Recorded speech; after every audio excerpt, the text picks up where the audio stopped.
Readers are welcome to leave comments in the comments section. The air in the restoration studio carried the heavy scent of linseed oil, mineral spirits, and something entirely more intoxicating, Elena's signature bergamot perfume. Maya did not need to look up from the canvas to know her boss was standing directly behind her. The proximity was a physical weight in the quiet room, a magnetic pull that made the fine hairs on the back of Maya's neck stand at attention.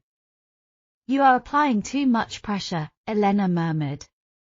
Her voice was a low velvet hum that sent an involuntary shiver straight down Maya's spine. Elena leaned in.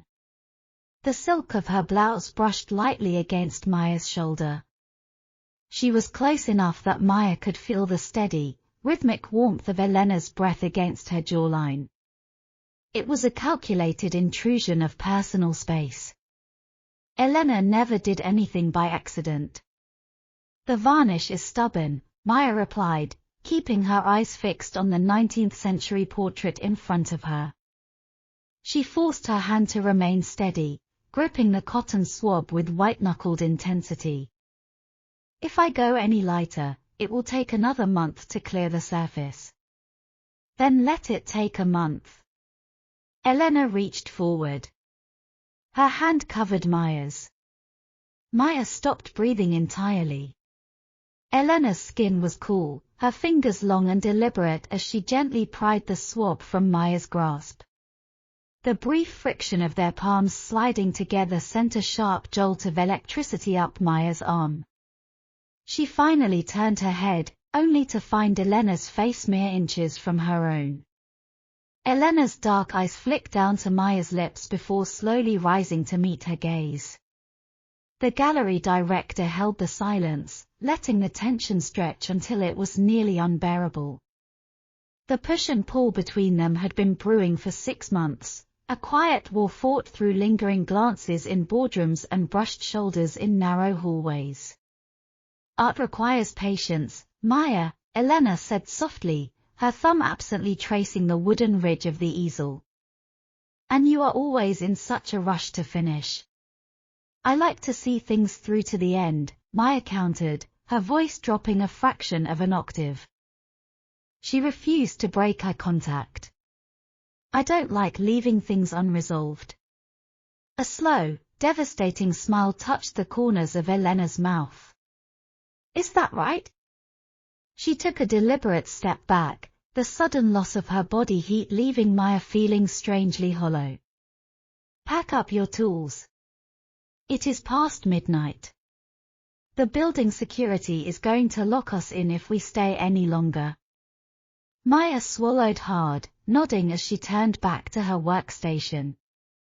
She began capping solvents and cleaning her brushes, acutely aware that Elena was leaning against the doorframe, watching her every move.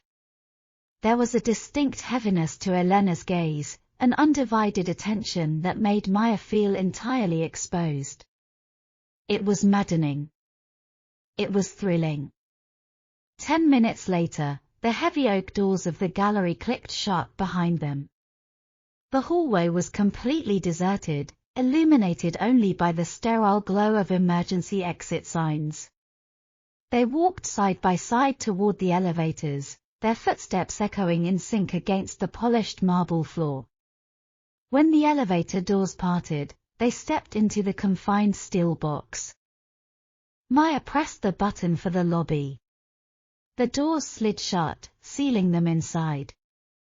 The hum of the descent was the only sound. Maya stared at the changing floor numbers, trying to ignore the way their reflections looked in the mirrored doors. They looked entirely opposite, Elena in her impeccably tailored charcoal suit, projecting absolute authority, and Maya in her paint-splattered denim and oversized sweater, her hair pinned up in a messy twist. Yet, standing side by side, there was an undeniable, cohesive gravity between them. "Hold still," Elena commanded abruptly. Before Maya could ask why, Elena closed the distance between them. She reached out, her fingertips grazing the sensitive skin just below Maya's earlobe. Maya's breath hitched. She froze, trapped against the back wall of the elevator as Elena stepped fully into her space.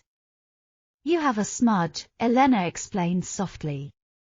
Her thumb brushed against Maya's jaw, rubbing away a stray mark of cerulean blue paint. She did not pull away immediately.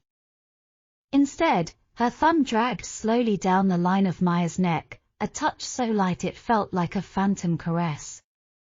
"Thank you," Maya managed to whisper, her heart hammering wildly against her ribs. Elena stepped back just as the elevator chimed for the lobby level.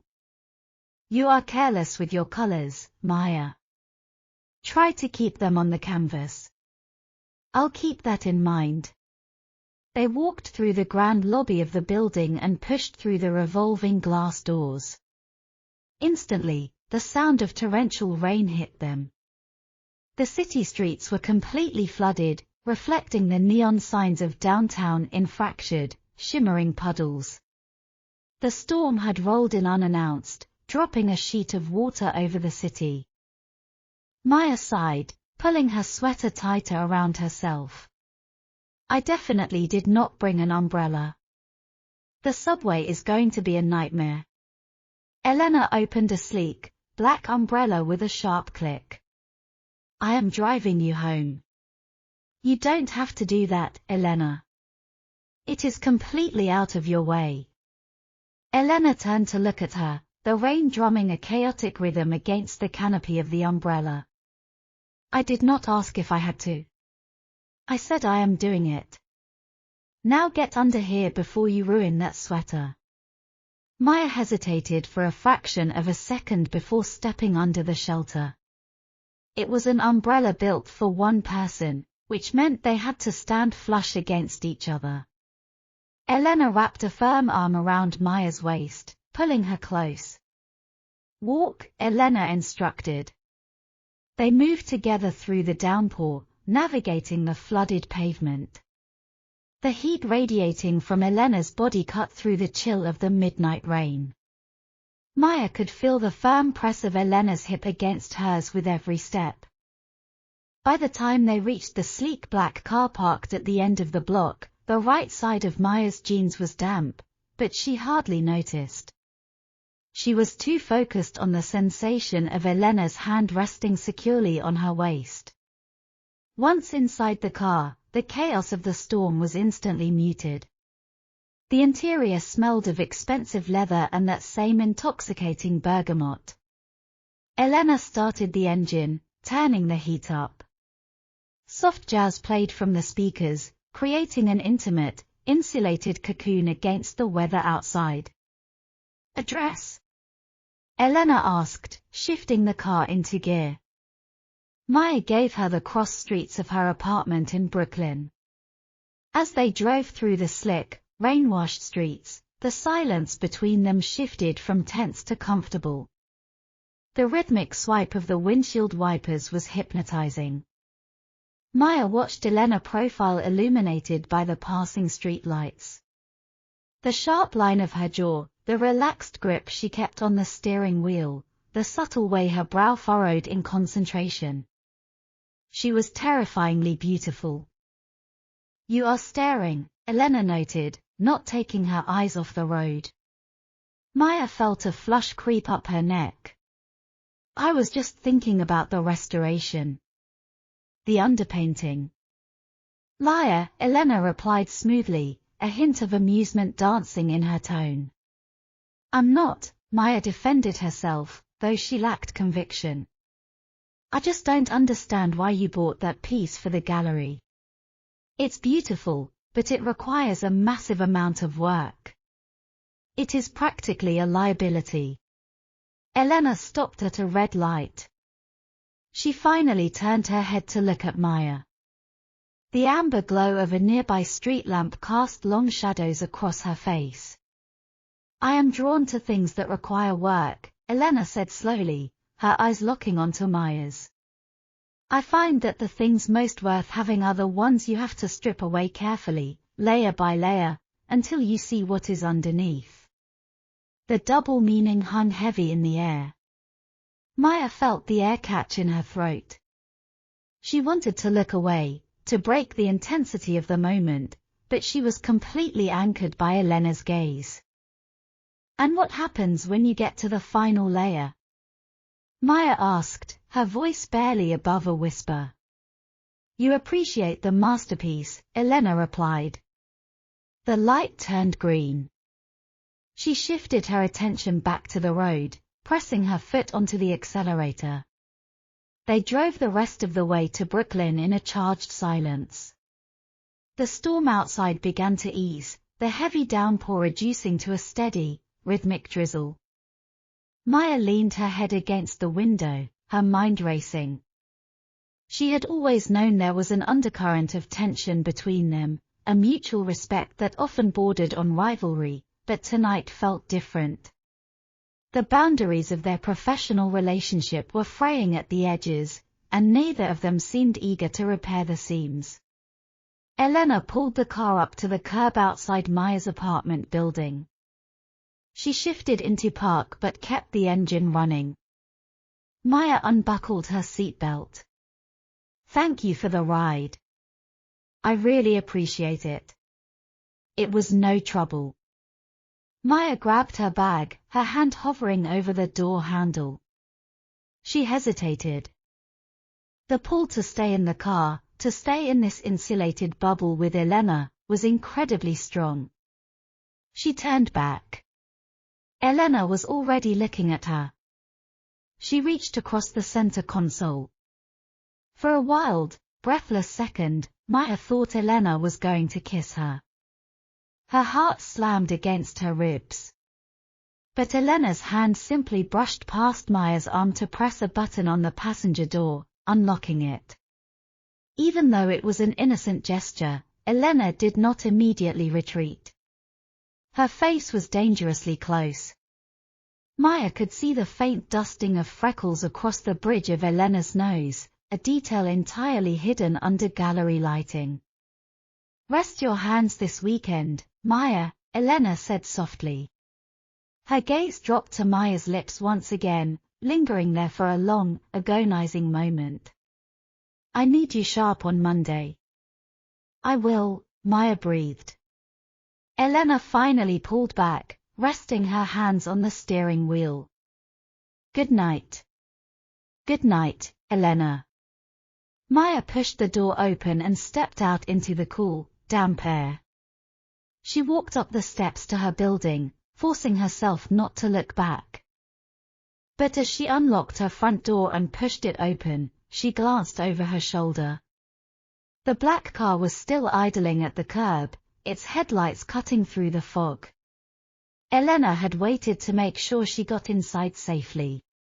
A slow, genuine smile spread across Maya's face. She closed the door behind her, sliding the deadbolt into place. The scent of bergamot still lingered on her skin, clinging to her clothes, a sweet, persistent reminder of the storm they were just beginning to step into. Monday morning arrived with a blinding clarity that felt entirely at odds with the shadowed intimacy of the weekend storm. The gallery was bathed in harsh, architectural sunlight pouring through the floor-to-ceiling windows, illuminating the dust motes dancing in the climate-controlled air. Maya stood before the easel in the restoration studio, a mug of black coffee growing cold on the metal cart beside her. She had arrived 2 hours before her scheduled shift, driven by a restless energy she could neither define nor suppress. She had spent Sunday wandering her apartment, attempting to focus on her personal sketches, but her mind had continuously drifted back to the idling engine of a black car and the lingering scent of bergamot. She was currently attempting to selectively remove a layer of yellowed mastic varnish from the subject's collarbone, her hand steady despite the chaotic rhythm of her thoughts. She wore a tailored ivory silk blouse today, a stark departure from her usual oversized knitwear. It was a subconscious decision she refused to analyze too deeply, though she had spent an extra 10 minutes making sure the collar sat perfectly against her collarbones.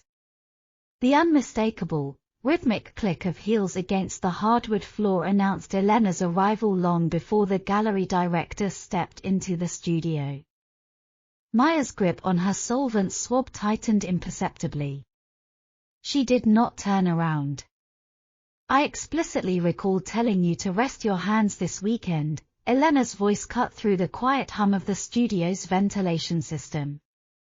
The tone was perfectly modulated, carrying that familiar, authoritative velvet edge. Maya finally lowered her tools and turned. Elena stood in the doorway, an arresting vision in a structured, charcoal grey suit with subtle pinstripes.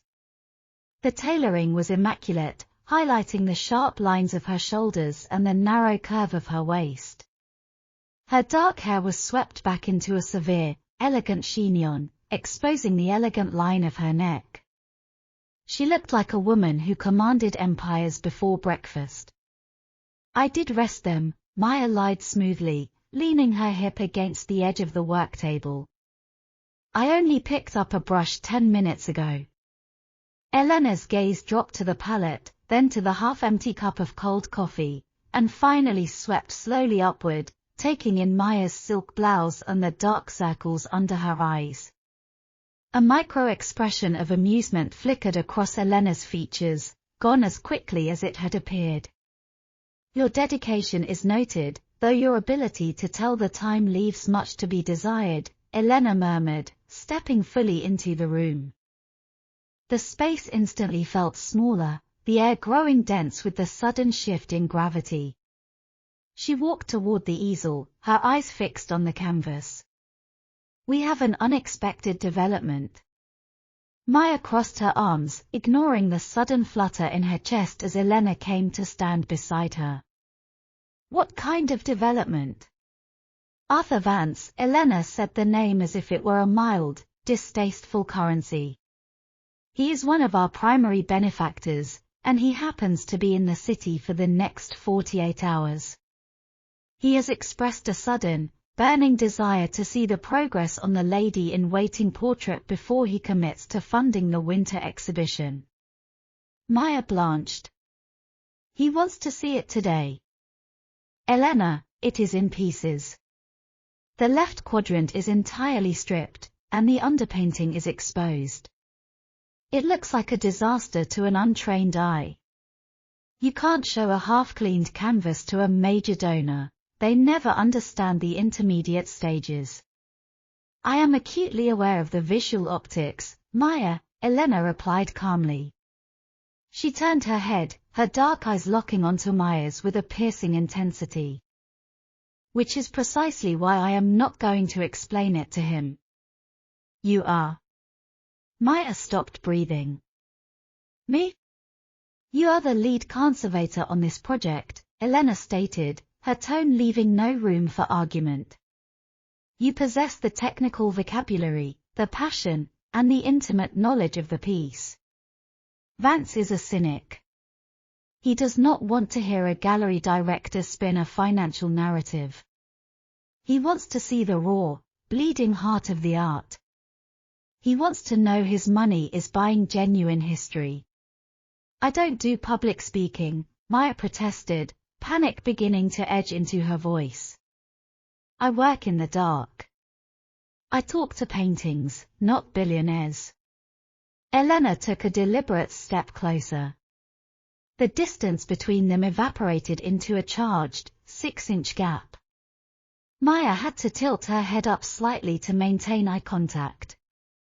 "You will speak to him," Elena commanded softly. "Because you are brilliant at what you do, and you know this painting better than the artist who painted it. And because I am asking you to." The way Elena phrased it, not as an order, but as a quiet, loaded request, sent a dangerous thrill straight through Maya's veins. She swallowed hard, her throat suddenly dry. "When is he arriving?" "Noon." "You have 3 hours." Elena reached out, her fingers brushing the lapel of Maya's silk blouse. The touch was agonizingly light, a whisper of friction against the delicate fabric. "Bring your notes to my office in an hour." We will go over your presentation. And Maya? Yes. The silk looks exceptional on you. Before Maya could formulate a coherent response, Elena turned and walked out of the studio, leaving behind the intoxicating trail of her perfume and a conservator who was suddenly finding it very difficult to breathe. An hour later, Maya stood outside the heavy glass doors of Elena's private office. The space was a reflection of the woman who inhabited it, minimalist, intimidating, and impeccably curated. Dark walnut furniture contrasted against stark white walls adorned with abstract, monochromatic canvases. Maya knocked twice. Enter. Elena was seated behind her massive desk, a pair of silver-rimmed reading glasses perched on the bridge of her nose as she reviewed a leather-bound portfolio. The glasses added a layer of severe intellect to her features that made Maya's stomach perform a complicated, sudden flip. Sit, Elena instructed without looking up. Maya took the seat opposite the desk, clutching her leather notebook like a protective shield. She watched as Elena signed a document with a heavy fountain pen, the scratch of the nib against paper the only sound in the cavernous room. Finally, Elena closed the portfolio, removed her glasses, and gave Maya her undivided attention. Run me through your opening statement, Elena said, leaning back in her chair and crossing her legs. Maya cleared her throat, opening her notebook. I plan to start with the chemical composition of the original varnish, explaining how the 19th century use of Dammar resin inevitably leads to the yellowing effect we see today. From there, I will transition into the solvent testing phase. Stop. Maya blinked, abruptly halting her recitation. Was that too technical? Elena sighed, a sound that carried a hint of exasperation and something significantly softer. She stood up, walking around the perimeter of the desk until she was standing directly in front of Maya's chair. Stand up, Elena ordered quietly. Maya complied, her pulse picking up a frantic rhythm as she rose to her feet. They were dangerously close again. Elena's presence was a physical weight, commanding and magnetic. You are hiding behind the chemistry, Elena observed, her voice dropping to a register that felt designed to be a secret. Arthur Vance does not care about Dammar resin. He cares about the narrative. He wants to know what secrets you are uncovering. I am a scientist, Elena. Not a storyteller. You are both, Elena corrected swiftly. She reached forward. Her hands settled firmly on Maya's shoulders. The contact sent a shockwave of heat through Maya's body. She froze, her breath hitching as Elena's thumbs pressed lightly against her collarbones through the thin silk of her blouse. Your posture betrays your nerves, Elena murmured, stepping even closer. She gently, but firmly, pushed Maya's shoulders back, aligning her spine. You hold tension here. Let it go. It was impossible to let anything go while Elena's hands were on her skin. Maya looked up, her eyes locking onto Elena's lips before forcing her gaze upward to meet those dark, unfathomable eyes. How am I supposed to relax when you are analyzing my every move? Maya countered, her voice trembling slightly. I analyze you because you are worth studying, Elena replied smoothly. Her hands did not leave Maya's shoulders. Instead, her fingers smoothed down the silk fabric over Maya's arms, a slow, deliberate glide that left a trail of fire in its wake. When Vance walks into that room, you will not look at the floor. You will not hide behind your notebook. You will own the space, Maya. Look at me. Maya was already looking, unable to tear her eyes away. I'm looking. You command the history of that canvas. Do not let his money intimidate you. If you falter, if you forget your place, you find my eyes in the room. You speak only to me. Do you understand? The instruction was heavy with an unspoken promise. You find my eyes. You speak only to me. It was a tether, a lifeline wrapped in an incredibly possessive demand. I understand, Maya breathed. Elena's gaze lingered on Maya's face for a long, heavy moment. The air between them pulled taut, thick with unspoken words and rising heat. Elena's thumb twitched, as if she wanted to reach up and trace Maya's jawline just as she had done in the elevator, but the sharp ring of the desk phone shattered the silence. Elena withdrew her hands immediately, the loss of contact leaving Maya feeling cold. Elena walked back to her desk and pressed the intercom button. Yes. Miss Sterling, Mr. Vance is in the lobby, the receptionist's voice filtered through the speaker. Send him up to the second-floor viewing room. We will meet him there. Elena released the button and turned back to Maya. The professional mask had flawlessly slipped back into place. It is time. Show him what you do best. The viewing room was a sterile, perfectly lit environment designed to showcase art without any external interference. The lady-in-waiting was propped on a heavy wooden easel in the center of the room. Arthur Vance was a tall, imposing man with silver hair and an aura of impatient wealth. He scrutinized the canvas with a critical, unimpressed frown. It looks ruined, he declared bluntly, gesturing to the stark contrast between the cleaned and unclean sections. It looks as though someone spilled bleach across the right hemisphere. Elena stood near the door, a silent, commanding sentinel. She did not intervene. She simply caught Maya's eye and offered a single, microscopic nod. Speak only to me. Maya took a deep breath, stepping out from the shadow of the easel. She ignored Vance entirely, fixing her gaze on Elena. It appears ruined only to those who do not understand the violent nature of preservation, Maya began, her voice ringing clear and steady in the quiet room. What you are looking at is not destruction, but a resurrection. She saw Elena's eyes darken with approval, and that was all the fuel Maya needed. She stepped closer to the canvas, gesturing to the exposed underpainting.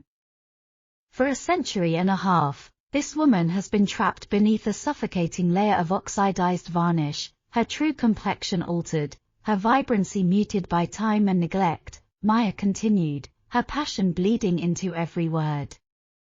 The artist did not paint a ghost. He painted a woman with blood in her cheeks and fire in her eyes.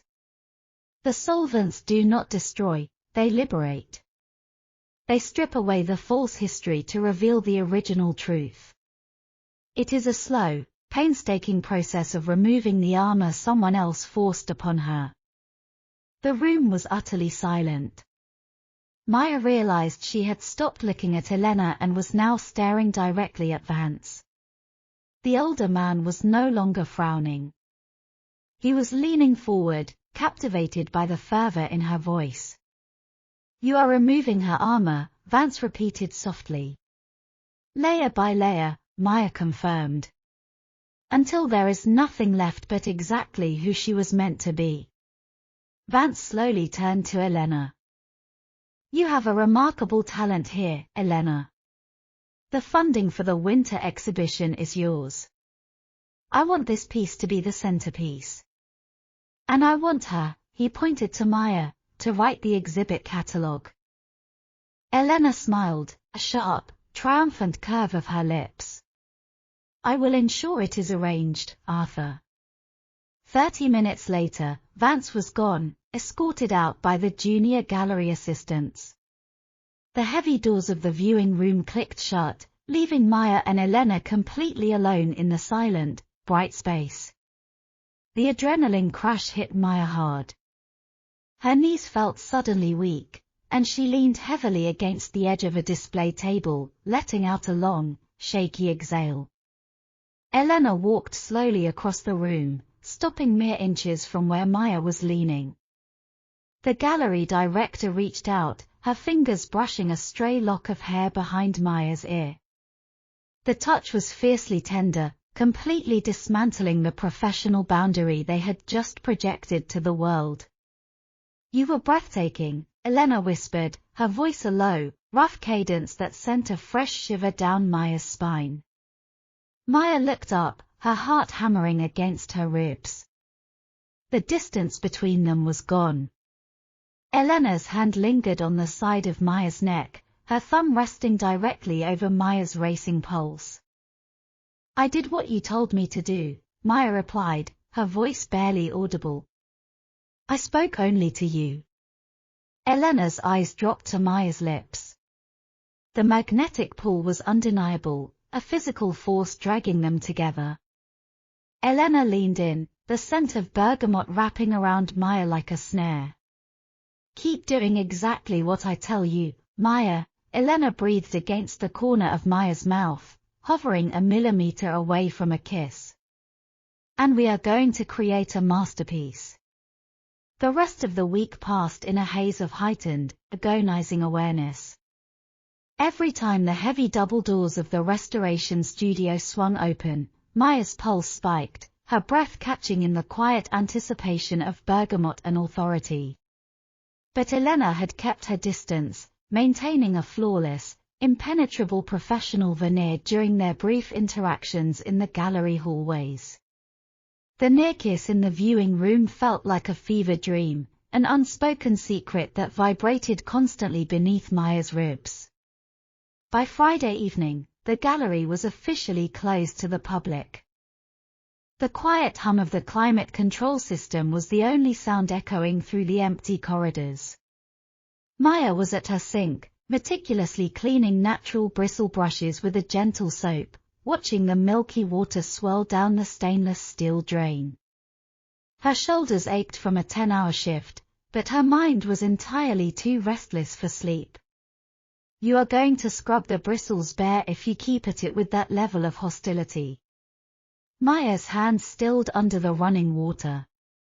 She turned off the faucet, dried her hands on a linen towel, and slowly turned around. Elena was leaning against the doorframe, a vision of relaxed elegance that Maya had never seen before. Gone was the structured, armor-like charcoal suit. In its place, Elena wore a pair of impeccably tailored black trousers and a midnight blue silk blouse, the top two buttons left undone. A cashmere coat was draped effortlessly over her shoulders. Her hair, usually confined to a severe chignon, fell in loose, dark waves around her collarbones. The sheer, devastating glamour of her struck Maya silent.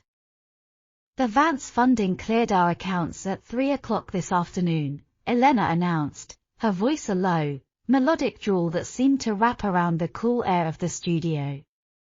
"The winter exhibition is fully capitalized." Maya managed a genuine smile, the tension in her shoulders melting away. "That is incredible news, Elena. You pulled off a miracle." "We pulled it off," Elena corrected, her gaze steady and intent. She pushed away from the doorframe and walked slowly into the room. The predatory grace in her movements was entirely unhurried. "And I do not believe in celebrating victories alone. Grab your coat, Maya. We are leaving." Maya blinked, a sudden flutter of apprehension mixing with a sharp spike of adrenaline. "Leaving? To go where?" "My home," Elena stated simply, as if the invitation to her private sanctuary was the most natural progression in the world.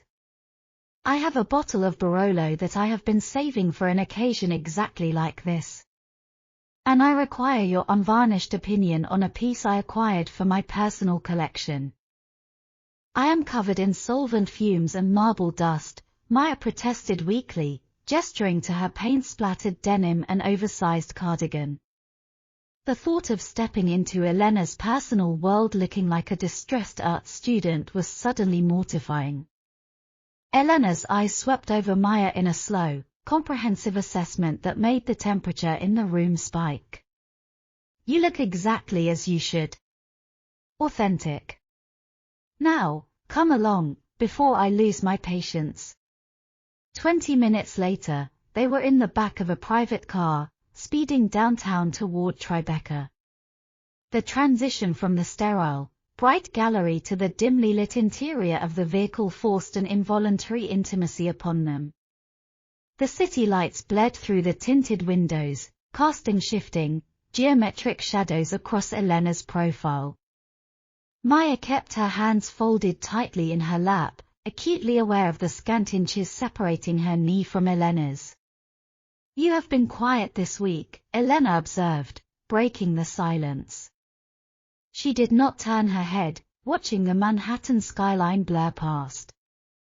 I was focusing on the lady in waiting, Maya replied, her voice slightly breathless. The removal of the damn resin requires undivided attention. Is that all you are focusing on? Elena shifted her posture, turning slightly so that she was fully facing Maya. The shadows concealed her eyes, but Maya could feel the weight of her stare. Maya swallowed the lump in her throat, refusing to back down from the challenge. No. It wasn't. A soft, almost imperceptible exhale escaped Elena's lips. It sounded dangerously close to relief. She did not press the issue further, allowing the heavy, charged silence to stretch between them until the car pulled up to a sleek, modern high-rise overlooking the Hudson River. Elena's penthouse was a masterpiece of shadow and light. Floor-to-ceiling windows offered a panoramic, staggering view of the city, the glittering lights reflecting off the dark, polished hardwood floors. The space was expansive, yet deeply intimate, decorated with mid-century modern furniture, towering bookshelves packed with heavy art volumes, and an astonishing array of original canvases that would rival the gallery's own inventory. It smelled of aged paper, expensive wax, and the ever-present bergamot. Make yourself comfortable, Elena instructed, slipping her cashmere coat off her shoulders and tossing it onto a velvet chaise lounge. I will open the wine. Maya wandered toward the glass wall, looking out over the water. The sheer height of the apartment made the chaotic city below feel entirely silent and remote. It was an isolated kingdom in the clouds, and Elena was its unquestioned architect. Here. Maya turned to find Elena standing right beside her, holding out a delicate, long-stemmed crystal glass filled with dark, ruby-colored wine.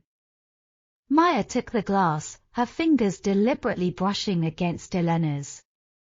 A spark of static electricity snapped between them, sharp and bright. Neither woman flinched. To the resurrection of history, Elena toasted softly, raising her own glass. To peeling back the layers, Maya countered, holding Elena's gaze as she took a sip. The wine was extraordinarily complex, rich with notes of dark cherry and oak, grounding her senses. Come with me, Elena said, her voice dropping a fraction of an octave. She placed a hand lightly on the small of Maya's back. The heat of her palm radiated through the thick knit of Maya's cardigan, a guiding pressure that Maya followed without a single hesitation. Elena led her down a short, dimly lit hallway and opened a set of heavy mahogany doors, revealing a private study.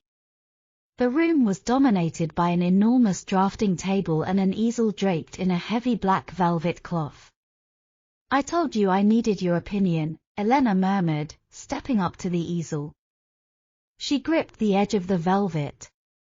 I purchased this at a private auction in Paris 3 years ago. I have never shown it to anyone. Not even the gallery board.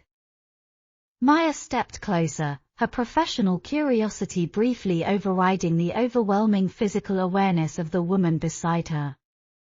Why keep it hidden? Because some things, Elena said, turning her head to look at Maya, are too raw for public consumption. They belong in the dark, where only a select few can understand their value. With a swift, fluid motion, Elena pulled the velvet cloth away. Maya gasped, the sound tearing out of her throat. It was not a classic portrait, nor was it a landscape. It was a staggering, visceral study of the human form in charcoal and crushed graphite. Two female figures, completely intertwined, rendered with such violent, exquisite longing that it felt like an intrusion just to look at it.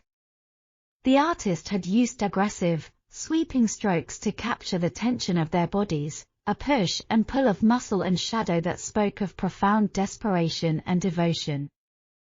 It was chaotic, beautiful, and completely devoid of the polite, sanitized aesthetics the gallery usually traded in.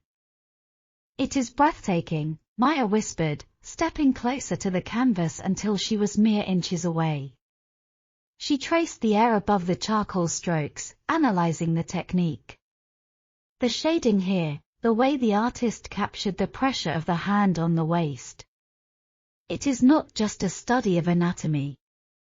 It is a study of possession. "You see exactly what I see," Elena breathed. Maya realized suddenly that Elena was no longer standing beside her. She had stepped directly behind her. The warmth of Elena's body enveloped Maya's back, a phantom embrace that sent a violent shiver cascading down her spine. "When you spoke to Vance," Elena murmured, her voice a rough vibration right beside Maya's ear, "you said that preservation is a violent act. That stripping away the armor is the only way to reveal the truth." Maya closed her eyes, her hands trembling as she gripped the stem of her wine glass. "I did." Elena reached around, her long, elegant fingers wrapping gently over Maya's hand, taking the crystal glass from her unsteady grip and setting it on a nearby table. "I wear a great deal of armor, Maya." The confession was so quiet, so devastatingly vulnerable, that it shattered the last remaining barrier between them. Maya turned around slowly, trapped between the easel and Elena's body. The penthouse was silent, the faint amber glow of a single desk lamp casting deep shadows across Elena's face, highlighting the intense, burning hunger in her dark eyes. "Why did you bring me here, Elena?" Maya asked, her voice cracking under the weight of the moment. She needed to hear it. She needed the absolute certainty of the truth.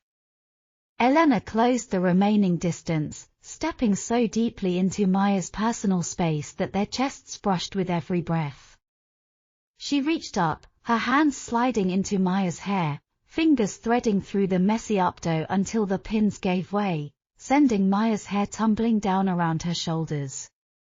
"Because I am tired of watching you from across a room," Elena confessed fiercely, her thumbs tracing the delicate line of Maya's jaw, mapping the bone structure with the precision of a master artist. "Because every time you look at a canvas with that absolute, burning devotion, I find myself wishing you would look at me exactly the same way."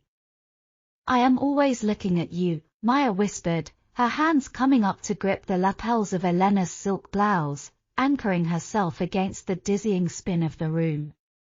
"I have not looked away since the day I met you." A ragged, breathless sound escaped Elena's throat. She tilted Maya's head up, her gaze dropping to Maya's lips with an intensity that felt entirely possessive. There was no hesitation left, no professional boundary, no carefully constructed control. Elena's mouth crashed down on hers.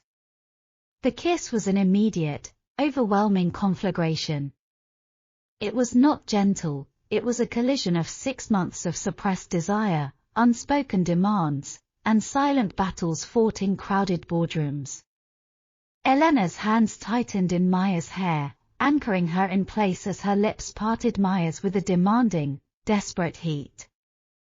Maya let out a muffled gasp, her hands sliding from the silk of Elena's collar up to her shoulders, pulling the gallery director flush against her body. The taste of rich Barolo wine and the intoxicating, spicy scent of bergamot flooded Maya's senses, wiping out every rational thought in her head. She kissed Elena back with a matching, fierce urgency, her fingers digging into the firm muscles of Elena's back. It was a dizzying exchange of power, Elena's dominant, unyielding hold clashing perfectly with Maya's desperate, upward pull. Elena groaned softly against her mouth, shifting her weight and pressing Maya back until her spine hit the solid wood of the easel's frame. The slight jolt sent a fresh wave of electricity straight to Maya's core. Elena's hand slid down from Maya's jaw, her palm curving over the long column of her throat, her thumb resting possessively right over Maya's frantically beating pulse. "You drive me completely out of my mind," Elena breathed against her lips, trailing a line of open-mouthed, searing kisses along the corner of Maya's mouth and down the sharp line of her jaw. Every press of her lips felt like a brand, a deliberate claiming of territory.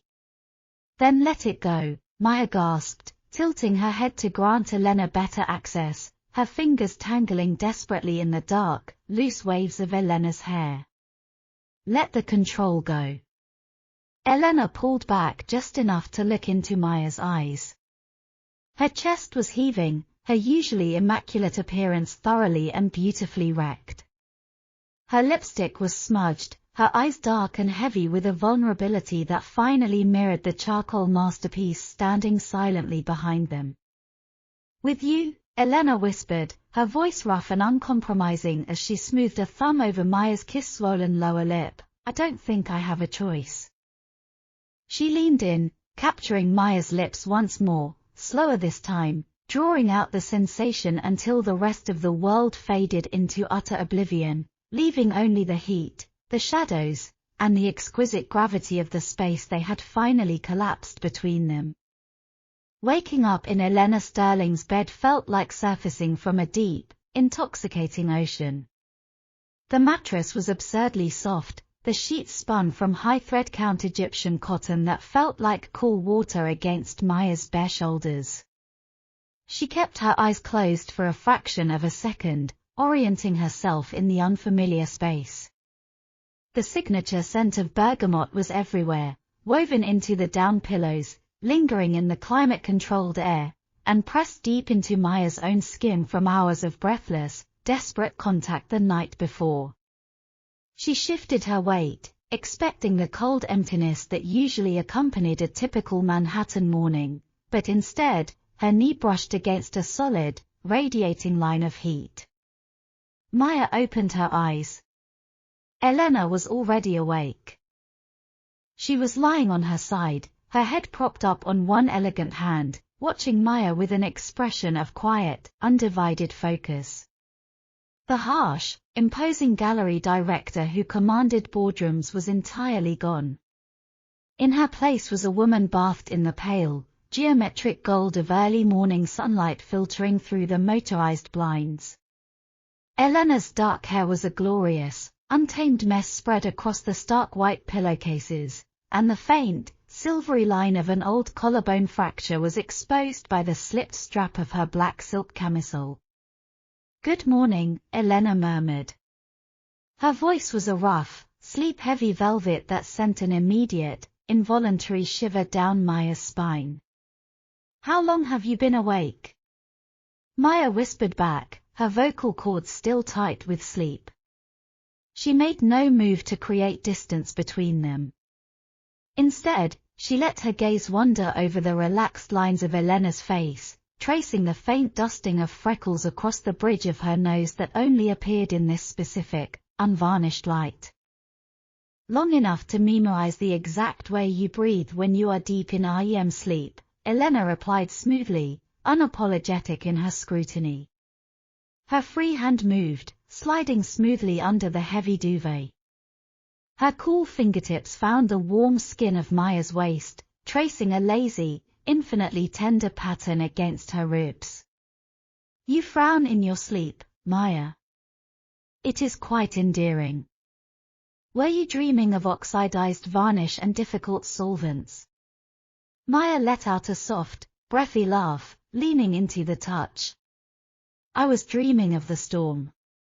The rain outside the gallery. A slow, devastating smile touched the corners of Elena's mouth. She closed the scant distance between them, pressing her lips to Maya's forehead. The kiss was lingering and unhurried, a stark contrast to the frantic, consuming fire that had ignited in the private study hours earlier. The storm is gone.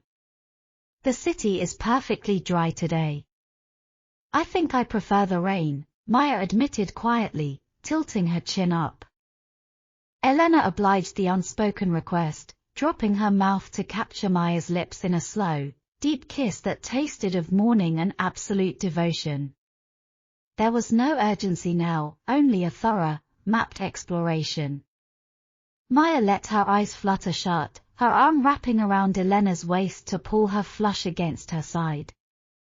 The physical alignment of their bodies felt absurdly natural, as if they had been waking up in this vast, quiet penthouse for years instead of a single night.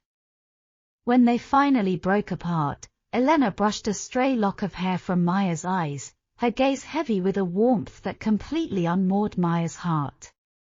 As much as I would love to keep you trapped in this bed until Monday morning, I require caffeine to function properly. Stay here. I will bring it to you. I can get up, Maya protested weakly, though the plush pillows were making a highly compelling argument for her to remain horizontal. Do not test my hospitality, Elena commanded, though the sharp edge of the directive was entirely softened by the amusement dancing in her dark eyes. She threw back the covers and slipped out of bed. Maya watched, completely captivated, as Elena walked across the expansive bedroom. She moved with a feline, unhurried grace, completely comfortable in her own space. Elena paused by a massive mahogany armoire, pulled open a drawer, and tossed a garment onto the foot of the bed. Put that on if you decide to wander, Elena instructed over her shoulder before disappearing into the adjoining hallway. Maya sat up, pulling the duvet over her chest as she reached for the fabric. It was a crisp, white button-down shirt, clearly tailored for Elena's frame. Maya slipped her arms into the sleeves. The poplin cotton swallowed her slightly, the hem hitting mid-thigh, and it smelled intensely of Elena. Buttoning it up, Maya felt a ridiculous, giddy thrill race through her veins. It was a classic, cinematic cliché, wearing a lover's shirt the morning after, but experiencing it firsthand with a woman as notoriously guarded as Elena Sterling felt like an unprecedented victory. Padding barefoot out of the bedroom, Maya navigated the quiet, sun-drenched hallway. The penthouse looked different in the daylight. The shadows from the previous night had been entirely banished, replaced by a blinding, architectural clarity. The massive windows offered a staggering view of the Hudson River, the water glittering like crushed diamonds under the clear blue sky. She found Elena in the sprawling, state-of-the-art kitchen. The gallery director was leaning against a black marble island, watching the slow drip of a polished espresso machine. She had thrown on a heavy cashmere robe over her camisole, tying it loosely at the waist. Elena turned as she heard Maya's footsteps. Her eyes swept over Maya from head to toe, taking in the oversized white shirt and the bare legs beneath it. A sudden, palpable heat flared in Elena's gaze, darkening the irises instantly. That shirt, Elena stated slowly, her voice dropping a full octave, has never looked better than it does at this exact moment. Maya felt a flush creep up her neck, but she refused to look away, holding her ground as she walked toward the kitchen island. It is surprisingly comfortable for something so heavily starched. Though I imagine you only wear it buttoned straight to the collar. Usually, Elena agreed, turning around to pour 2 shots of espresso into delicate ceramic cups. But I am discovering a profound appreciation for things left unfastened. She pushed one of the cups across the marble surface toward Maya, her fingers brushing the back of Maya's hand in the process. The casual contact sent a familiar jolt of electricity up Maya's arm. Maya wrapped her hands around the warm ceramic, inhaling the bitter, rich scent of the dark roast. So, Maya began, taking a small sip. The espresso was perfect, devoid of any harsh acidity. What exactly happens on Monday? Elena paused, her own cup halfway to her lips. She set it back down on the counter with a deliberate clink, giving Maya her undivided attention. The atmosphere in the kitchen shifted slightly, the professional world threatening to intrude on their private sanctuary. What do you want to happen on Monday? Elena asked quietly, turning the question around, offering Maya the agency she rarely extended to anyone else. Maya traced the rim of her cup with her thumb, formulating her thoughts. I want to finish stripping the lady in waiting. I want to catalogue the underpainting. And I want... She hesitated, looking up to meet Elena's steady gaze. I don't want to pretend this didn't happen. But I also know the gallery board is notoriously conservative. Fraternization between the director and the lead conservator is likely a breach of about 6 different employment clauses. Elena let out a short, dismissive scoff. She moved around the marble island, invading Maya's personal space until there was less than an inch between them. She reached out, her hands resting lightly on the counter on either side of Maya's hips, effectively trapping her. I built that gallery from the ground up, Maya, Elena said, her tone laced with absolute authority and a quiet, fierce possessiveness. The board operates at my discretion. I dictate the rules. And I absolutely refuse to hide you like some illicit mistake. We will be discreet, out of respect for the professional environment, but make no mistake, I am not letting you go back to strictly business. The intensity of her words stole the breath straight from Maya's lungs. The reassurance was absolute, leaving no room for doubt or anxiety. Elena did not do things by halves. If she was claiming this, she was claiming it entirely. Discreet, Maya echoed, a teasing smile breaking through her serious expression. Does discreet mean you will stop cornering me in the elevators? Elena's eyes flashed with mischief. She leaned in, her nose brushing against Maya's. I make no promises regarding the elevators. Or the supply closets. Or the viewing rooms. You are a menace to workplace productivity, Maya breathed, her hands coming up to rest on Elena's waist, her thumbs sliding over the soft cashmere of the robe. I am simply highly motivated, Elena corrected softly, capturing Maya's lips in a kiss that tasted of dark espresso and bright morning heat. The kiss quickly escalated from reassuring to demanding. Elena's hands moved from the counter to Maya's waist, gripping her firmly and lifting her slightly so that Maya was sitting on the edge of the cold marble island. The sudden change in elevation brought them eye to eye. Maya wrapped her legs around Elena's hips, anchoring the older woman to her as the kiss deepened. Elena groaned, a thoroughly wrecked sound that vibrated against Maya's mouth. Her hands slid up the front of the borrowed white shirt, her thumbs tracing the lines of Maya's collarbones before tangling in her loose hair. The contrast between the cold marble beneath Maya and the radiating heat of Elena's body pressing against her was intoxicating. We should probably eat breakfast, Maya gasped, pulling back just a fraction of an inch to draw oxygen into her burning lungs. Later, Elena murmured, her lips trailing down Maya's jaw to press open-mouthed, searing kisses along the sensitive column of her throat. Every press of her lips sent a cascading wave of fire straight to Maya's core. We have the entire weekend. I am not sharing you with the outside world until absolutely necessary. Maya tilted her head back, tangling her fingers into the loose, dark waves of Elena's hair, completely surrendering to the pull. The city outside continued its frantic, endless hum, millions of people rushing through their Saturday routines. But inside the penthouse, surrounded by the scent of coffee, bergamot, and the staggering reality of Elena Sterling's absolute devotion, time had entirely stopped.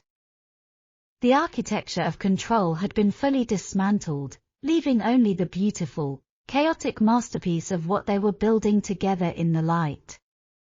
The transition from the secluded, sun-drenched sanctuary of the penthouse back to the sterile, hyper-professional environment of the gallery on Monday morning felt like stepping across a fault line.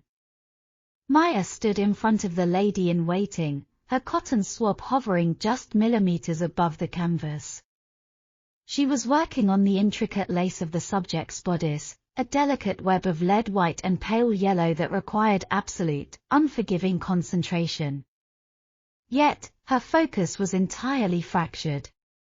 Every time the ventilation system hummed, every time a distant heel clicked against the marble floors of the hallway, a phantom trace of bergamot flooded her senses, and the memory of Elena's heavy, sleep-laced voice reciting promises against her collarbone sent a fresh wave of heat pooling in her stomach.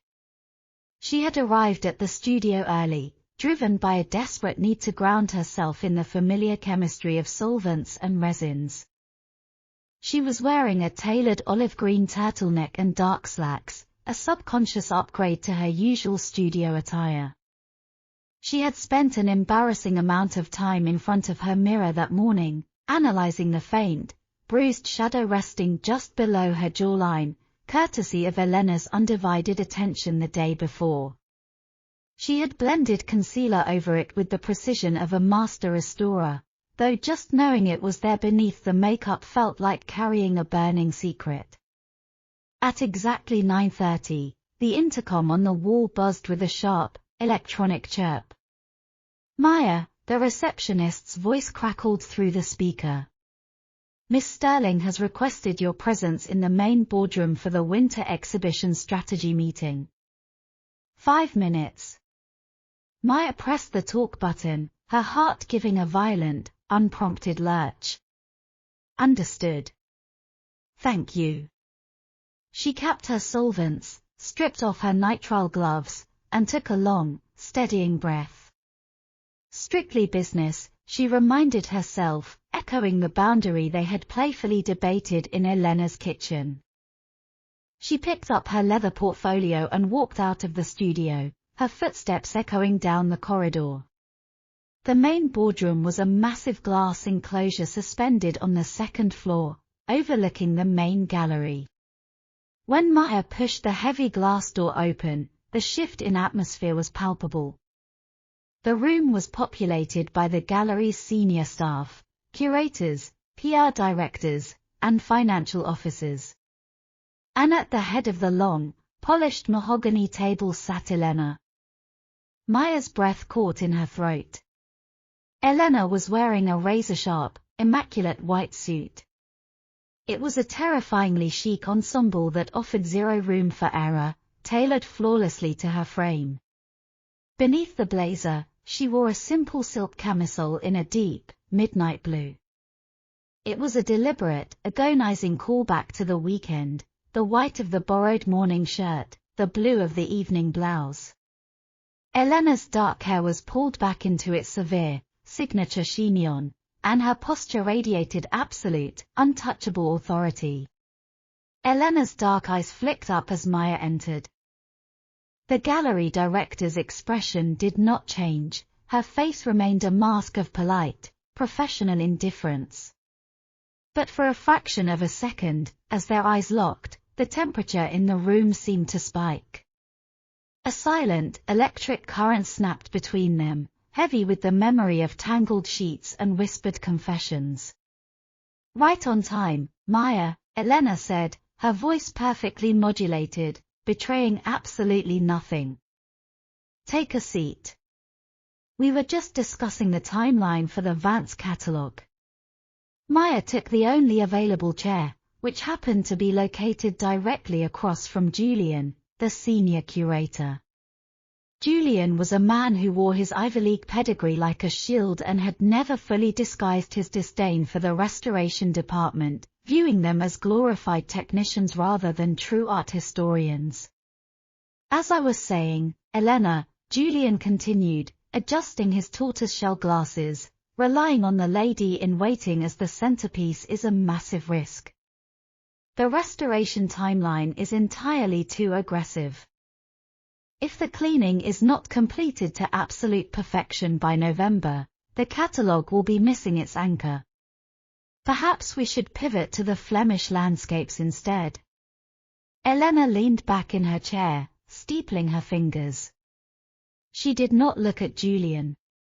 Instead, her gaze slid across the table, anchoring itself entirely on Maya. I do not pivot, Julian, Elena stated smoothly. I commit. And I have absolute faith in the integrity of our restoration department.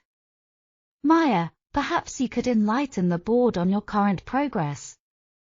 Maya opened her portfolio, pulling out a stack of high-resolution photographs showing the underpainting she had exposed over the weekend. She slid them across the polished wood. The structural integrity of the canvas is far superior to our initial assessments, Maya began, her voice projecting clearly across the room.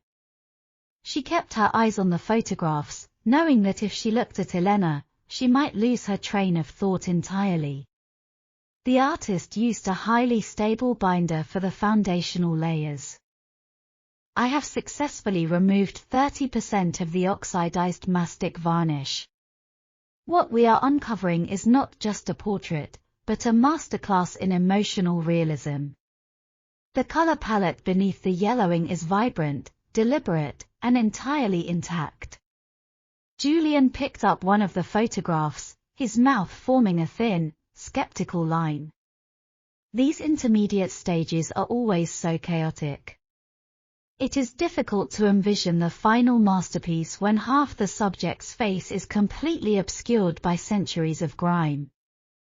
That is because you are looking at the grime, Julian, instead of looking at the structure beneath it. Elena's voice cut through the air like a silver blade. The reprimand was soft, yet entirely devastating.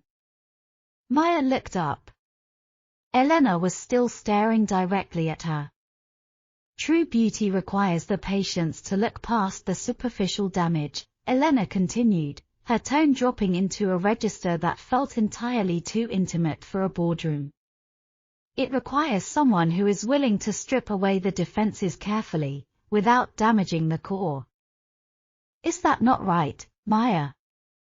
The double meaning hit Maya with the force of a physical blow. The air rushed out of her lungs. Elena was weaponizing the professional conversation, weaving their private, devastating reality straight through the corporate dialogue. It was incredibly reckless, and it was the most thrilling thing Maya had ever witnessed. It requires absolute devotion to the process, Maya replied, her voice dropping a fraction to match Elena's cadence. She held the gallery director's gaze, refusing to back down from the challenge.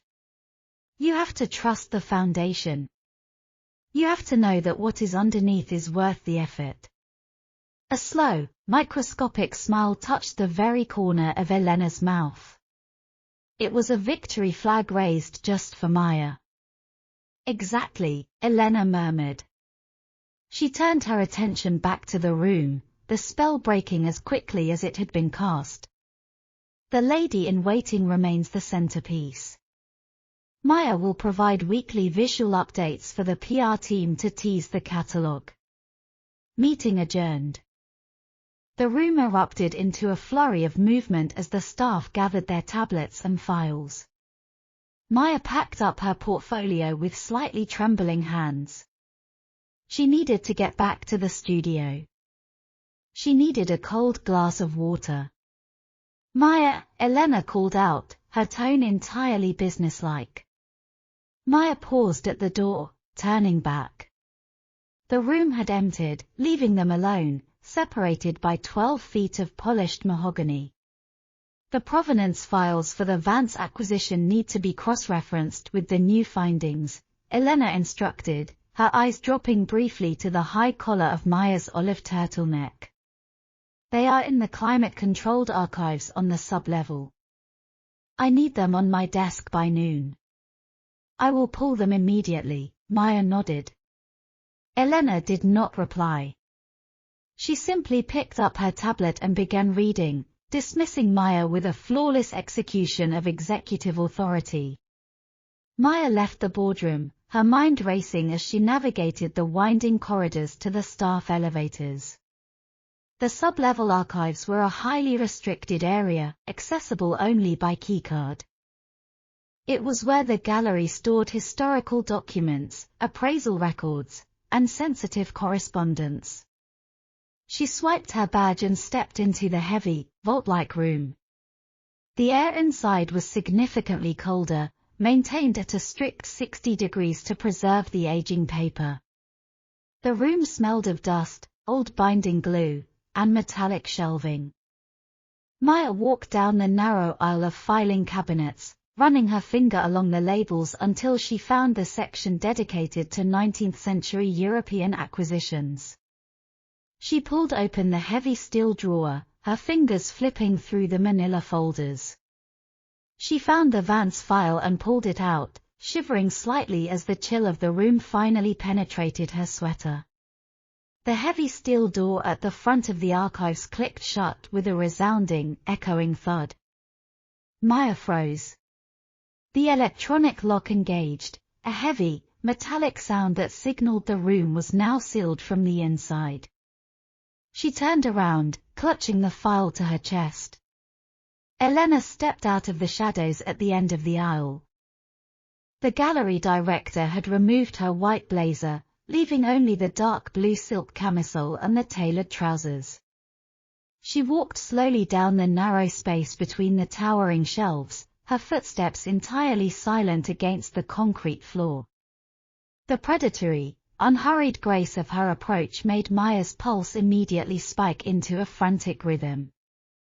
Elena, Maya breathed, her eyes darting to the locked door. What are you doing down here? The board members are just upstairs. The board members, Elena murmured, stopping mere inches away, believe I am taking a very important phone call in my private office. Elena reached out, her cool fingertips grazing the high collar of Maya's turtleneck. She traced the line of the fabric, her eyes darkening as she zeroed in on the exact spot where Maya had meticulously applied her concealer that morning. You wore a turtleneck, Elena observed, her voice a low, rough vibration in the quiet, freezing room. I was trying to be professional, Maya countered, her breath hitching as Elena's thumb applied a very gentle pressure over the hidden mark. You look exquisite, Elena stated, stepping seamlessly into Maya's personal space. The temperature in the archives was frigid, but the heat radiating from Elena's body was a sudden, overwhelming contrast. But you were entirely too bold in that boardroom. Looking at me with those dark eyes, talking about stripping away defenses. You nearly ruined my concentration completely. You started it, Maya shot back, though there was no heat in the accusation. She let the manila folder slip from her hands, landing on top of the filing cabinet, freeing her arms. She reached out, her hands resting on Elena's bare shoulders. The silk of the camisole was smooth, but the skin beneath it was burning. You were the one talking about devotion in front of Julian. Julian is an idiot. He sees nothing. Elena's hands moved to Maya's waist, gripping her firmly and pulling her flush against her body. But I see everything. I see the way you hold your breath when I walk into a room. I see the way your hands tremble when you try to pretend we are just colleagues. We are colleagues, Maya whispered, tilting her head back as Elena leaned in, the intoxicating scent of bergamot cutting sharply through the smell of dust and old paper. Not down here, Elena corrected fiercely. She closed the remaining distance, pressing her mouth to Maya's in a bruising, desperate kiss. There was no hesitation, no gentle build-up, just an immediate, consuming ignition. Maya gasped against Elena's lips, her hands sliding up the back of Elena's neck, tangling in the immaculate chignon until the pins gave way, sending the dark, heavy waves cascading over her shoulders. Elena groaned, a dark, thoroughly wrecked sound that echoed in the metal-lined aisle. She walked Maya backward until her spine hit the cold steel of the filing cabinets. The shock of the cold metal against her back, combined with the searing heat of Elena's body pressing heavily against her front, short-circuited Maya's brain entirely. Elena's hands mapped the curve of Maya's waist, sliding under the hem of the olive sweater to find the warm, bare skin beneath. The touch was electric, a possessive, sweeping claim that left Maya weak-kneed. She kissed Elena back with matching ferocity, parting her lips to deepen the connection, drinking in the taste of espresso and absolute control. "You are going to get us caught," Maya breathed against Elena's mouth, her chest heaving as she pulled back just enough to draw in the freezing air of the archives. "I own the building," Elena reminded her, her lips trailing down Maya's jawline. She bit gently at the edge of the turtleneck collar, pulling the fabric down just enough to expose the hidden, bruised skin. "And I told you yesterday. I make absolutely no promises regarding my behavior in supply closets, elevators, or archives." Maya let her head fall back against the metal cabinet, a ragged sigh escaping her lips as Elena pressed an open-mouthed kiss directly over the mark she had left the night before. The sheer audacity of the woman was maddening. It was dangerous, reckless, and it was exactly what Maya craved. 5 minutes, Elena whispered, her breath hot against Maya's neck. "I have a conference call in exactly 5 minutes. But I needed to remind you exactly who you are working for." "I haven't forgotten," Maya gasped, threading her fingers tightly into Elena's hair, refusing to let her pull away just yet. "I don't think I could forget even if I tried." Elena lifted her head, her dark eyes completely blown out, heavy with a hunger that defied the sterile environment of the gallery. She smoothed her thumb over Maya's kiss-swollen lips, a gesture of profound, terrifying tenderness that contrasted sharply with the aggressive passion of the kiss. "Good." Elena stepped back, smoothing down the front of her silk camisole. In a matter of seconds, the mask of the untouchable gallery director slipped back into place, flawlessly reconstructed. Only the slight flush on her cheeks and the wild, loose state of her hair betrayed what had just happened. She picked up the Vance file from the top of the cabinet and held it out to Maya.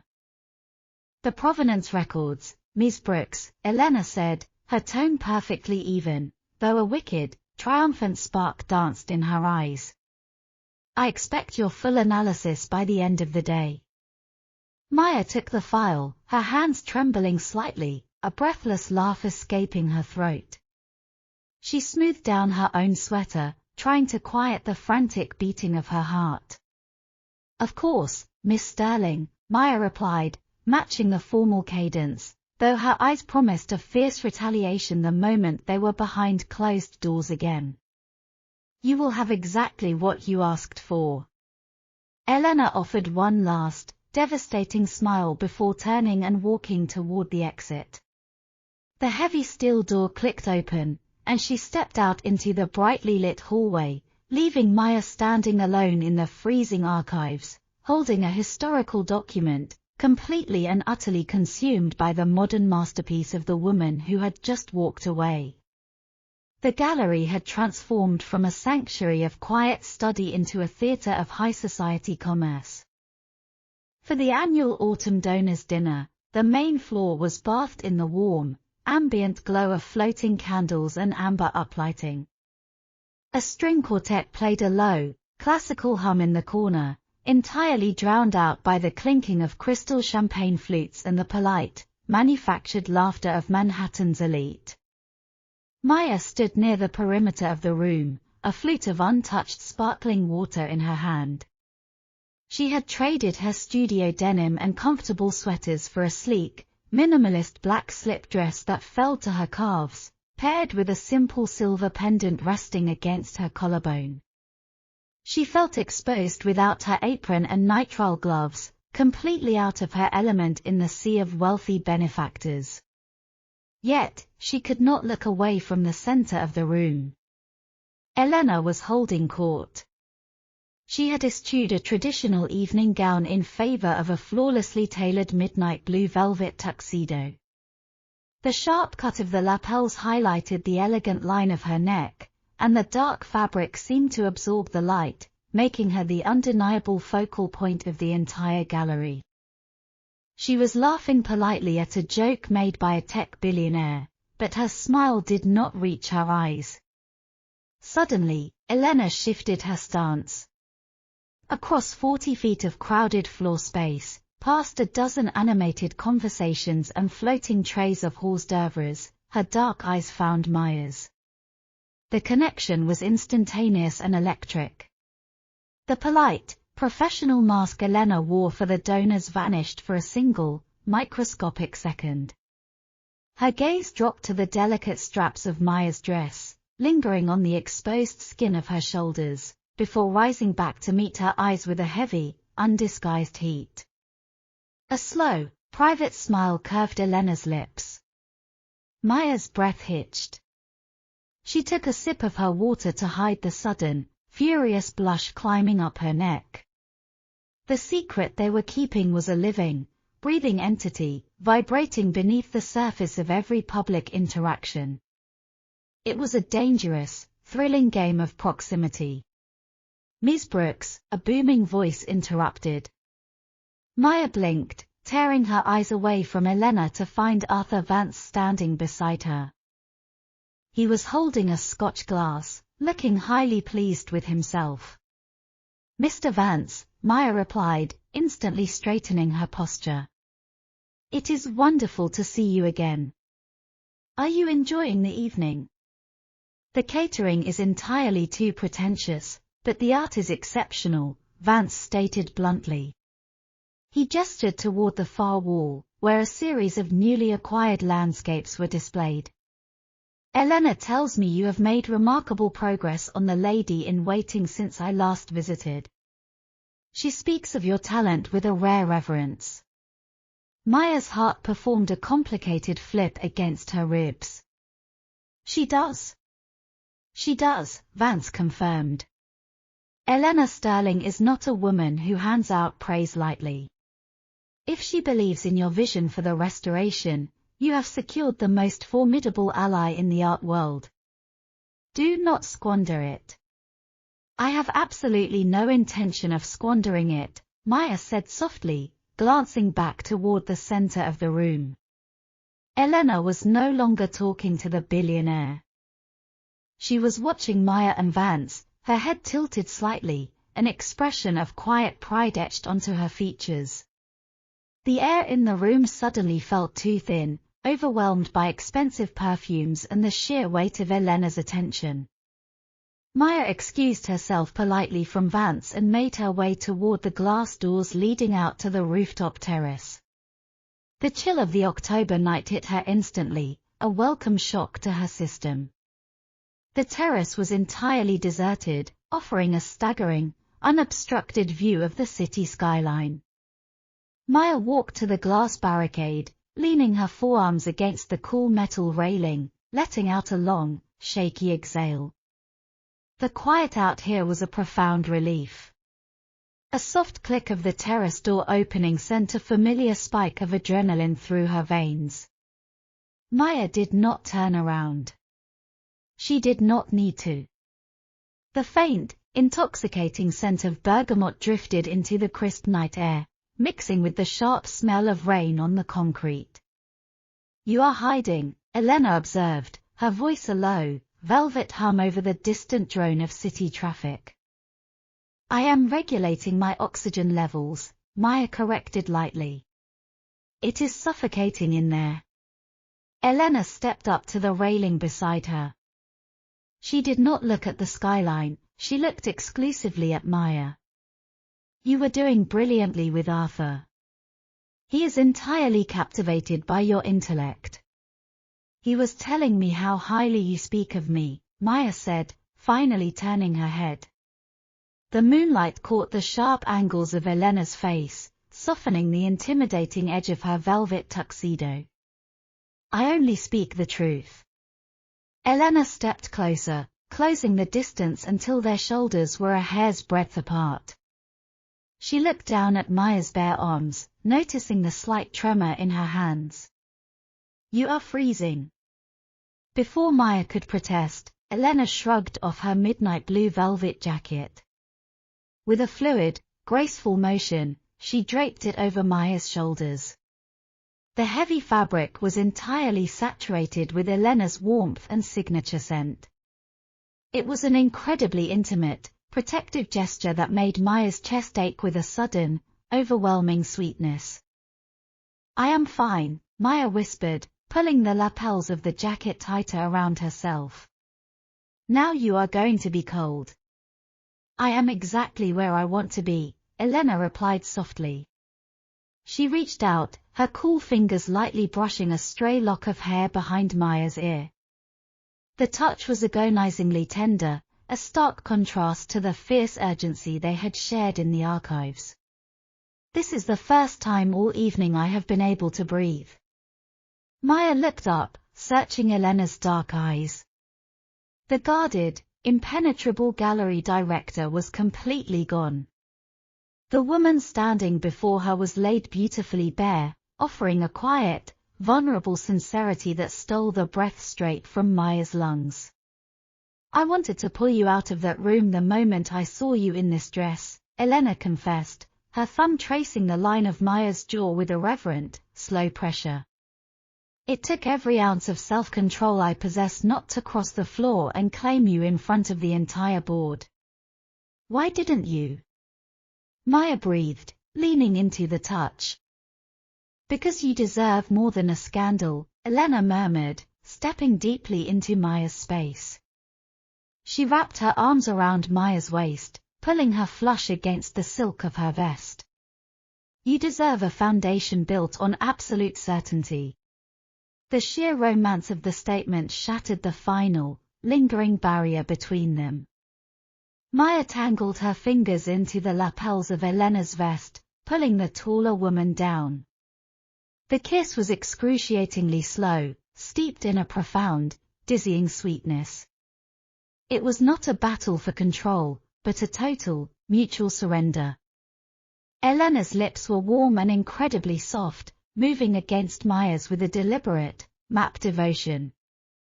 Maya sighed into the kiss, her heart swelling as Elena's arms tightened securely around her waist, anchoring her against the chaotic backdrop of the city lights. Here, in the quiet dark above the gallery, the velvet facade was entirely gone, leaving only the beautiful, undeniable truth of what they had become. The caterers had long since cleared the crystal glasses and silver platters, leaving the main exhibition floor in a state of hollow, echoing quiet. The amber uplighting had been powered down, replaced by the sterile, utilitarian security bulbs that bathed the marble floors in a cool, artificial dusk. Maya sat on the edge of her high drafting stool in the restoration studio, her legs dangling slightly. She was still wearing Elena's midnight blue velvet jacket over her black slip dress. The heavy fabric felt like a shield against the adrenaline crash that always followed large social events. The door to the studio was propped open, allowing her to listen to the distant, rhythmic click of heels approaching down the long corridor. She did not need to look at the clock to know it was nearly 2 in the morning. She also did not need to see the figure emerging from the shadows to know who it was. Elena stepped into the doorway, leaning heavily against the frame. The gallery director had finally discarded her tuxedo vest, leaving her in just the crisp white button-down shirt, the sleeves rolled up neatly to her elbows. The severe chignon had surrendered to gravity hours ago, and loose, dark waves framed her face. She looked spectacularly exhausted, yet undeniably triumphant. Julian cornered me by the coat check for 45 minutes to discuss the fiscal implications of the floral arrangements, Elena murmured, her voice a dry, raspy drawl that resonated perfectly in the quiet room. If I have to hear the word hydrangea again this fiscal quarter, I am going to fire someone. Maya laughed, a soft, genuine sound that seemed to visibly relax the tension in Elena's shoulders. You cannot fire Julian. He just secured a massive pledge from the Western estate. I am the director, Maya. I can fire whomever I please. Elena pushed off the doorframe and walked slowly into the studio. The predatory edge of her usual stride was replaced by a slow, easy exhaustion. She stopped directly in front of Maya's stool, stepping neatly between Maya's knees. The physical proximity felt entirely different now. The frantic, desperate edge of their earlier encounters had mellowed into a deep, unshakable gravity. Elena reached out, her hands coming to rest lightly on Maya's waist, her thumbs hooking into the pockets of the velvet jacket Maya still wore. You stayed, Elena noted, looking up through her lashes. I couldn't exactly leave, Maya countered, her hands instinctively moving to rest on Elena's forearms.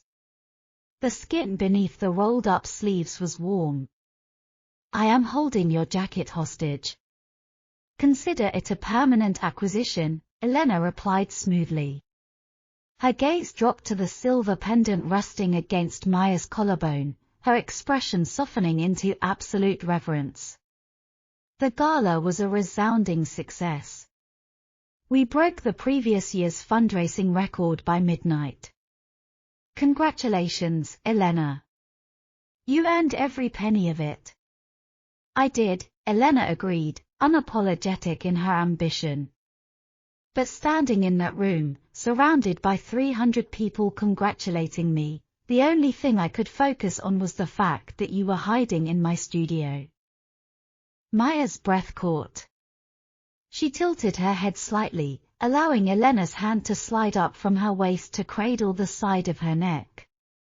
I was not hiding. I was waiting. Waiting for what? Elena breathed, stepping just a fraction of an inch closer, the heat of her body a tangible force in the cool room. For you to finish ruling your empire so I could show you something. Maya gently untangled herself from Elena's hold, slipping off the stool. She walked over to the heavy easel in the center of the room, where the lady-in-waiting rested under a protective linen cloth. Elena followed, her professional curiosity momentarily overriding her exhaustion. She crossed her arms, watching intently as Maya carefully folded back the linen. I did a mild solvent test on the lower right quadrant this afternoon before the gala, Maya explained, her voice dropping into the quiet, passionate cadence she always used when discussing her work. She picked up a small, high-powered LED flashlight and illuminated a specific, newly cleaned patch of the canvas. Julian has always argued that the subject's hands were painted resting emptily on her lap. But look. Elena leaned in, her shoulder brushing against Maya's. Under the harsh white light of the LED, the centuries of yellowed varnish had been stripped away, revealing the vibrant, true colors beneath. It is a locket, Elena whispered, her eyes widening slightly. A gold locket, Maya confirmed, tracing the air above the delicate brushstrokes. And she is not just resting her hands. She is gripping it tightly, hiding it within the folds of her dress. The original artist used a very specific, rare lead tin yellow for the gold. Someone later painted over it with a dark glaze, deliberately obscuring the detail. Elena was completely silent. She stared at the hidden detail for a long, heavy moment before slowly turning her head to look at Maya. The amber glow of the security lights outside cast soft shadows across Elena's features, highlighting the profound emotion swirling in her dark eyes. She was carrying a secret, Elena murmured, the double meaning hanging beautifully in the quiet air between them. And someone tried to erase it. But they couldn't, Maya replied softly, holding Elena's gaze. Because the foundation was too strong. You just had to be willing to do the work to uncover it. A ragged, quiet sigh escaped Elena's lips. She reached out, her hand gently pushing the flashlight down so the beam pointed at the floor, throwing the room back into intimate shadows. She closed the distance between them, backing Maya slowly against the sturdy wooden frame of the easel. You are going to ruin me entirely, Maya Brooks, Elena whispered, her voice rough with an emotion that bordered on absolute devotion. Is that a threat or a promise? Maya challenged softly, her hands coming up to grip the crisp cotton of Elena's collar. It is an inevitability, Elena answered. She leaned down, capturing Maya's lips in a kiss that tasted of expensive champagne and quiet certainty. It was a slow, deliberate claiming, entirely stripped of the urgency of their secret boardroom encounters. This kiss was an anchor. Maya sighed, leaning her weight against the easel as Elena's arms wrapped securely around her waist, pulling her flush against the solid warmth of her chest. When Elena finally pulled back, resting her forehead against Maya's, they were both breathing heavily in the silent studio. My driver is waiting downstairs, Elena murmured, her eyes closed, her thumb tracing lazy circles against the velvet of Maya's borrowed jacket. I am entirely too exhausted to navigate the elevator up to my penthouse. Maya smiled, a giddy thrill sparking in her chest. My apartment is on the ground floor. It doesn't have a view of the skyline, but it does have coffee. Elena opened her eyes, sharp, beautiful light dancing in the dark depths. Then I highly suggest you grab your things, Maya. We are going home. The transition from the manicured, hyper-illuminated avenues of Manhattan to the quiet, tree-lined streets of Brooklyn felt like crossing into an entirely different world. The private car glided to a smooth halt in front of Maya's brownstone, the engine purring softly against the profound silence of the pre-dawn hour.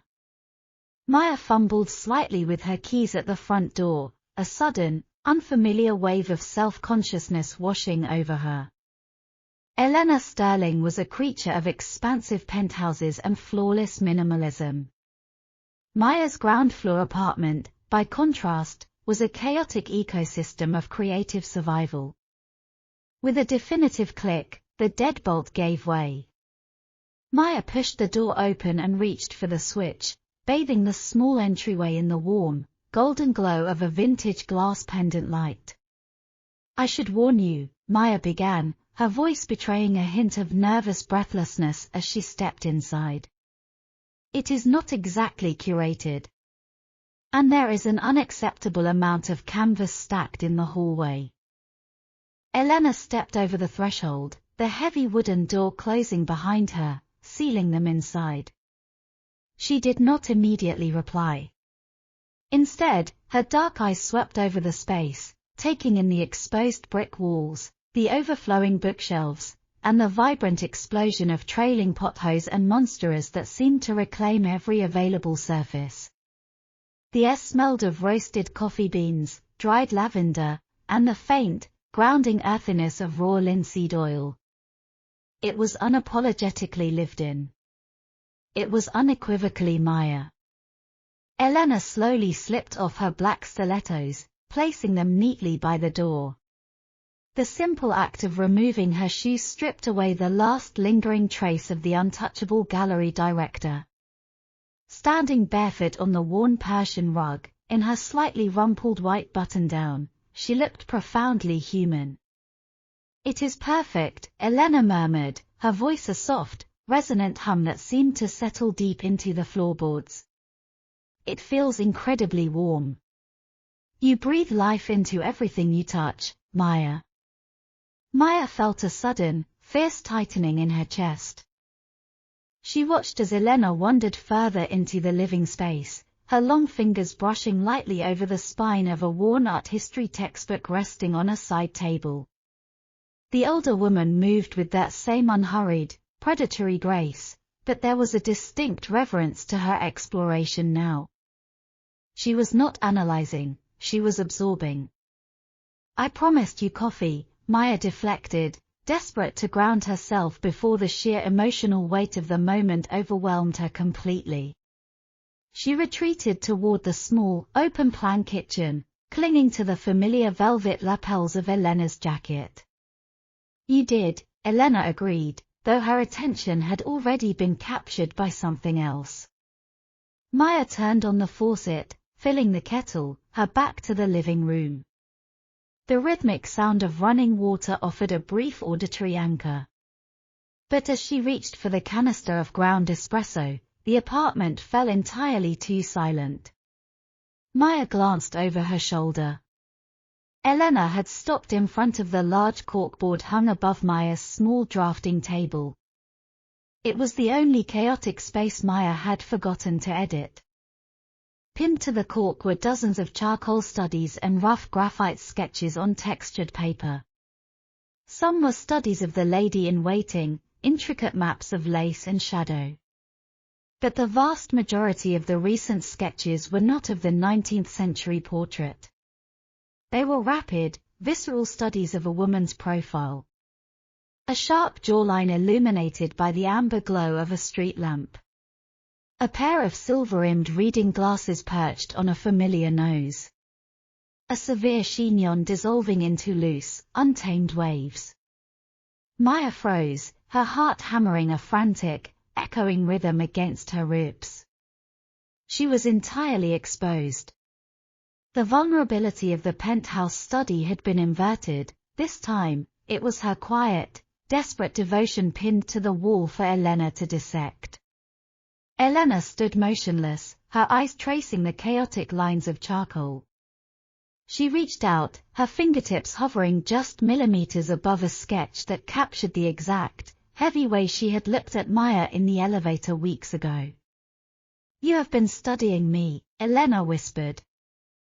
The volume of her voice was barely above a breath, yet it carried an emotional velocity that paralyzed Maya completely. "I told you," Maya managed to reply, abandoning the coffee canister and taking a slow step out of the kitchen. "I am always looking at you. Even when I shouldn't be. Even when I am entirely alone." Elena turned around. The ambient light from the kitchen caught the sudden, crystalline brightness in her dark eyes. The formidable architecture of her control had entirely collapsed, leaving something wildly beautiful and devastatingly tender in its wake. Without a single word, Elena crossed the short distance between them. She did not hesitate. She wrapped her arms around Maya's shoulders, burying her face into the curve of Maya's neck. The embrace was entirely devoid of pretense or dominance. It was the desperate cling of someone who had finally found a safe harbor after years of weathering the storm alone. Maya let out a ragged exhale, her arms immediately coming up to wrap securely around Elena's waist, holding the taller woman flush against her body. The heavy velvet jacket she wore acted as a cocoon, trapping the intoxicating scent of bergamot and the radiating heat of Elena's skin against her own. "I have spent my entire life building armor, Maya," Elena breathed against her collarbone, her voice trembling with an exquisite, rare fragility. "Curating every detail, controlling every narrative, ensuring that no one ever gets close enough to see the flaws in the foundation." "There are no flaws," Maya whispered fiercely, her hands sliding up the smooth cotton of Elena's shirt to press firmly against her spine. "Just layers. And I love every single one of them." Elena lifted her head, her gaze locking onto Maya's with a consuming, absolute certainty. The quiet confession hung in the warm air of the apartment, an undeniable truth that neither of them could ever walk back from. "Forget the coffee," Elena commanded softly, her thumb brushing a stray tear from the corner of her own eye before tracing the delicate line of Maya's cheekbone. "Just hold me. Please. I have you," Maya promised, leaning in to press a soft, lingering kiss to the corner of Elena's mouth, tasting the lingering salt and the absolute sweetness of surrender. "I am not letting go." In the quiet sanctuary of the Brooklyn apartment, surrounded by the scent of lavender and the visual evidence of their unspoken history, the outside world ceased to exist. They were no longer the gallery director and the conservator navigating a high-stakes professional war. They were simply two women standing in the golden light, having finally stripped away the final layer of the canvas, stepping fearlessly into the masterpiece they were meant to be. Waking up in her own bed with Elena Sterling tangled in her sheets felt like a quiet, magnificent rebellion. The mid-morning sun poured through the arched windows of the Brooklyn brownstone, catching the dust motes in a lazy, golden dance and illuminating the trailing vines of Maya's overgrown pothose. The chaotic, vibrant life of the apartment was a stark contrast to the sterile perfection of the gallery, yet Elena looked as though she had always belonged here. Maya lay entirely still, her head resting against the pillow, watching the woman beside her. Elena was deeply asleep, her breathing slow and rhythmic. The formidable gallery director had been stripped of her tailored armor. In its place, she wore one of Maya's impossibly worn, oversized gray college t-shirts. The soft, faded cotton slipped off one shoulder, exposing the smooth, pale skin of her collarbone. Her dark hair was a glorious, untamed mess spread across the mismatched pillowcases. It was a breathtaking role reversal.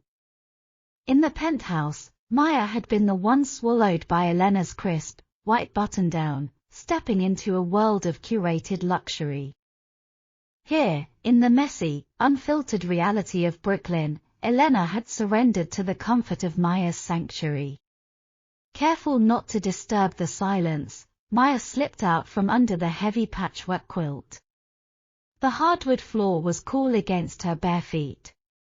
She reached for the midnight blue velvet jacket that had been draped over a nearby chair the night before, slipping it over her shoulders. The heavy fabric still smelled intensely of bergamot and expensive champagne, a lingering ghost of the gala. She padded quietly into the open-plan kitchen, beginning the morning ritual she had abandoned hours earlier. The mechanical hum of the coffee grinder felt violently loud in the quiet apartment, but a quick glance over her shoulder confirmed Elena had not stirred. Maya filled the French press, watching the dark, rich bloom of the grounds as the hot water hit them. "You are wearing my jacket again." The voice was a rough, sleep-heavy murmur that sent a familiar, involuntary shiver cascading down Maya's spine. Maya turned. Elena was leaning against the doorframe of the bedroom, rubbing her eyes with the heel of her hand. The oversized grey t-shirt hit her mid-thigh, and her bare legs looked impossibly long in the morning light.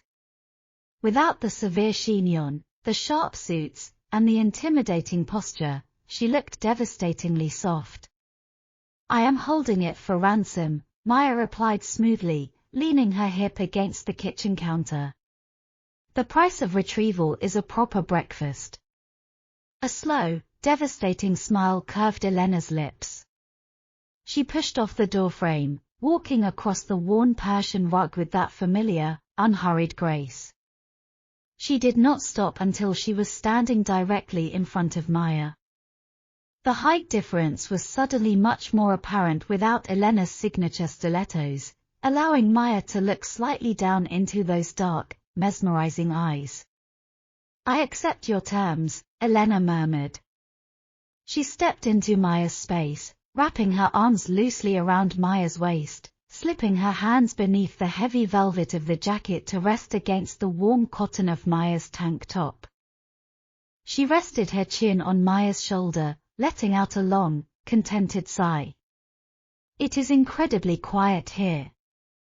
"Brooklyn has its moments," Maya whispered, bringing her arms up to hold Elena close. She rested her cheek against the crown of Elena's head, breathing in the scent of her own lavender shampoo mixed with Elena's natural warmth. The sheer domesticity of the moment made Maya's heart ache with a profound, sudden sweetness. They stood there in the sun-drenched kitchen, anchored entirely by each other, while the coffee steeped in the glass press. Eventually, Elena pulled back just enough to look around the apartment in the daylight.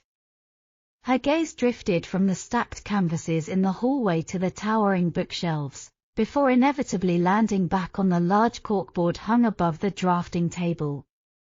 Elena slowly released Maya, walking over to the board. In the harsh, artificial light of the previous night, the sketches had been a vulnerable confession. Now, bathed in the warm morning sun, they looked like a deliberate, celebrated exhibition. Maya poured 2 mugs of black coffee, her pulse picking up a slightly faster rhythm as she watched Elena study the charcoal lines. She walked over, pressing a warm ceramic mug into Elena's hand. "I want this one," Elena stated softly, not looking away from the board. She pointed with her free hand to a specific, visceral sketch. It was the one capturing Elena's profile in the elevator, the heavy, demanding gaze rendered with aggressive, dark strokes of graphite. Maya took a sip of her coffee, a teasing spark lighting up her eyes. "You cannot just requisition my personal artwork, Elena. There is a protocol. You have to speak with my representation." Elena finally turned her head, a wicked, brilliant light dancing in her dark eyes. She took a step closer, backing Maya slightly against the edge of the drafting table. "I am the director of the most prestigious gallery in Manhattan, Maya," Elena reminded her, her voice dropping into a register that was entirely too authoritative for someone wearing a faded college t-shirt. "I do not negotiate with representatives. I am a collector. When I see a masterpiece that I desire, I simply acquire it." "Is that right?" Maya breathed, her back hitting the edge of the desk. "It is," Elena confirmed, her free hand coming up to rest on the lapel of the velvet jacket, her thumb brushing against Maya's collarbone. "And I am highly protective of my private collection." The air between them pulled taut, thick with the playful, magnetic tension that defined every interaction they shared. Maya reached out, her hand resting over Elena's heart, feeling the steady, rhythmic beat beneath the soft grey cotton. "You can have it," Maya yielded softly, holding Elena's gaze. "Under one condition." "Name it." "You let me paint you," Maya requested, her voice entirely serious now, stripping away the banter. "Not just a charcoal study from memory. A proper canvas. I want to capture the exact way you look right now, in the daylight, without the armor." Elena's breath hitched. The request was profoundly intimate, demanding a level of physical and emotional exposure that Elena rarely granted to anyone.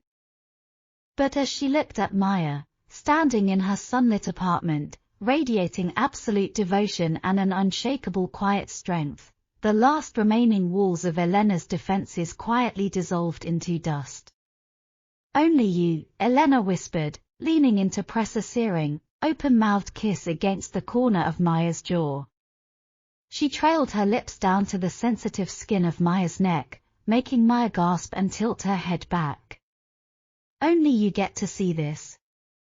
Maya let her eyes flutter shut, her fingers tangling in the dark waves of Elena's hair as the coffee mugs were hastily abandoned on the drafting table. The gallery, the board members, and the looming reality of Monday morning felt entirely irrelevant. Here, surrounded by the scent of roasted coffee and the undeniable truth of their shared sanctuary, they had finally found the perfect light. "Forget the coffee," Elena commanded softly, her thumb brushing a stray tear from the corner of her own eye before tracing the delicate line of Maya's cheekbone. Just hold me. Please. I have you, Maya promised, leaning in to press a soft, lingering kiss to the corner of Elena's mouth, tasting the lingering salt and the absolute sweetness of surrender. I am not letting go. In the quiet sanctuary of the Brooklyn apartment, surrounded by the scent of lavender and the visual evidence of their unspoken history, the outside world ceased to exist. They were no longer the gallery director and the conservator navigating a high-stakes professional war. They were simply two women standing in the golden light, having finally stripped away the final layer of the canvas, stepping fearlessly into the masterpiece they were meant to be. Waking up in her own bed with Elena Sterling tangled in her sheets felt like a quiet, magnificent rebellion. The mid-morning sun poured through the arched windows of the Brooklyn brownstone, catching the dust motes in a lazy, golden dance and illuminating the trailing vines of Maya's overgrown pothose. The chaotic, vibrant life of the apartment was a stark contrast to the sterile perfection of the gallery, yet Elena looked as though she had always belonged here. Maya lay entirely still, her head resting against the pillow, watching the woman beside her. Elena was deeply asleep, her breathing slow and rhythmic. The formidable gallery director had been stripped of her tailored armor. In its place, she wore one of Maya's impossibly worn, oversized gray college t-shirts. The soft, faded cotton slipped off one shoulder, exposing the smooth, pale skin of her collarbone. Her dark hair was a glorious, untamed mess spread across the mismatched pillowcases. It was a breathtaking role reversal. In the penthouse, Maya had been the one swallowed by Elena's crisp, white button-down, stepping into a world of curated luxury. Here, in the messy, unfiltered reality of Brooklyn, Elena had surrendered to the comfort of Maya's sanctuary. Careful not to disturb the silence, Maya slipped out from under the heavy patchwork quilt. The hardwood floor was cool against her bare feet. She reached for the midnight blue velvet jacket that had been draped over a nearby chair the night before, slipping it over her shoulders. The heavy fabric still smelled intensely of bergamot and expensive champagne, a lingering ghost of the gala.